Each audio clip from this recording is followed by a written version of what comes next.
Hello students, let us continue the same chapter, chapter 4 of geography, and its name is air. We will continue this. This is video 2.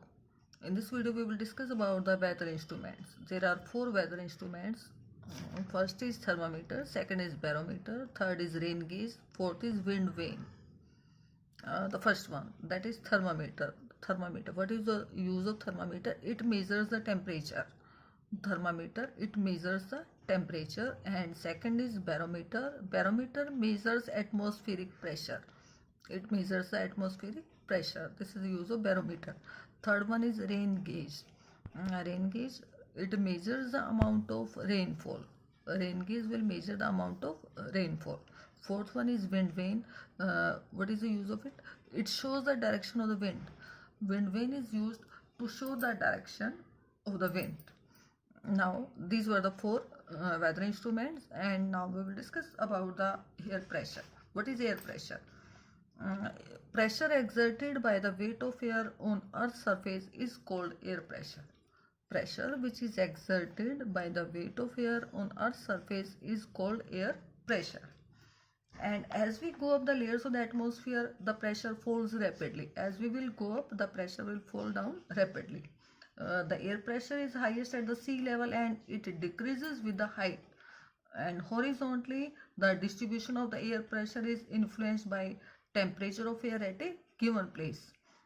In areas where temperature is high, the air gets heated and it rises. And this creates a low pressure area. And low pressure area is always associated with cloudy sky and wet weather.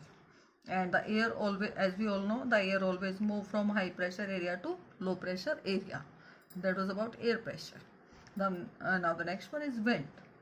The movement of air from high pressure area to low pressure area is called wind. The movement of air or the moving air is called wind. We can say this also. The movement of air from high pressure area to low pressure area is called wind. And we can see the wind at work as it blows dry leaves down the pavement or it uproots the trees during a storm. There are wind can be divided into 3 types. First one is permanent wind, second is seasonal wind, and third one is local wind.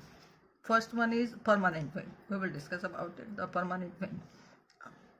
Permanent wind, it means this type of wind, it blows constantly throughout the year in a particular direction.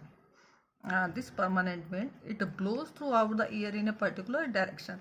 This is called permanent wind, and its examples are trade wind, westerly and easterly. These are the permanent winds. Now the second one is seasonal wind. Seasonal wind, as its name indicates, seasonal, according to season. This type of wind, it changes the direction in different seasons. It changes the direction in different seasons. For example, monsoon in India. And third one is local wind. Local wind, it blows during a particular period of the time. Local wind blow only during a particular period of the day or year in a small area. For example, land breeze and sea breeze. These are the example of local wind.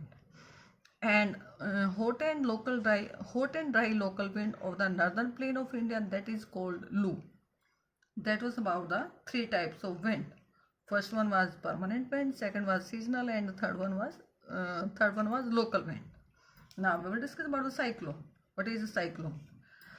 A cyclone, in cyclone, wind rotates inwardly. It rotates inwardly to an area of low atmospheric pressure. This is called a cyclone. In cyclone, wind rotates inwardly to an area of low atmospheric pressure. This is about cyclone. And Odisha is prone, as we all know, Odisha is prone to cyclone, which originated in the Bay of Bengal. On 17th and 18th October 1999, cyclone hit the 5 districts of the state. Cyclone hit 5 districts of the state. Another super cyclone occurred on 29th October 1999. And it also devastated large portion of the state. And the damage which was caused, that was mainly due to 3 factors. First was wind speed or wind velocity, and second was rain, third was tidal surge or tidal wave. That was about cyclone. Now we will discuss about the moisture. What is moisture? When water evaporates from the land and different water bodies, it becomes water vapor. And moisture in the air at any time is called humidity. Moisture or wetness in the air at any time, that is called humidity. And when the air is full of water vapor, we call it a humid day.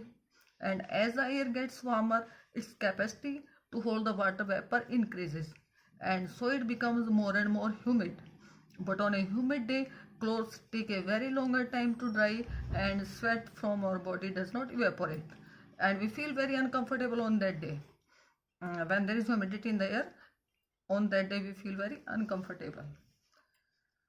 Now, when the water vapor rises, after some time they start cooling and the water vapor condenses, causing formation of the droplets of water, and clouds are just the masses of such water droplets. And when these droplets of water, when these become very heavy to float in the air, then they come down as precipitation. Now this is precipitation. Precipitation that comes down to the earth in liquid form is called rain. Precipitation, meaning of precipitation, and falling of rainfall is called precipitation.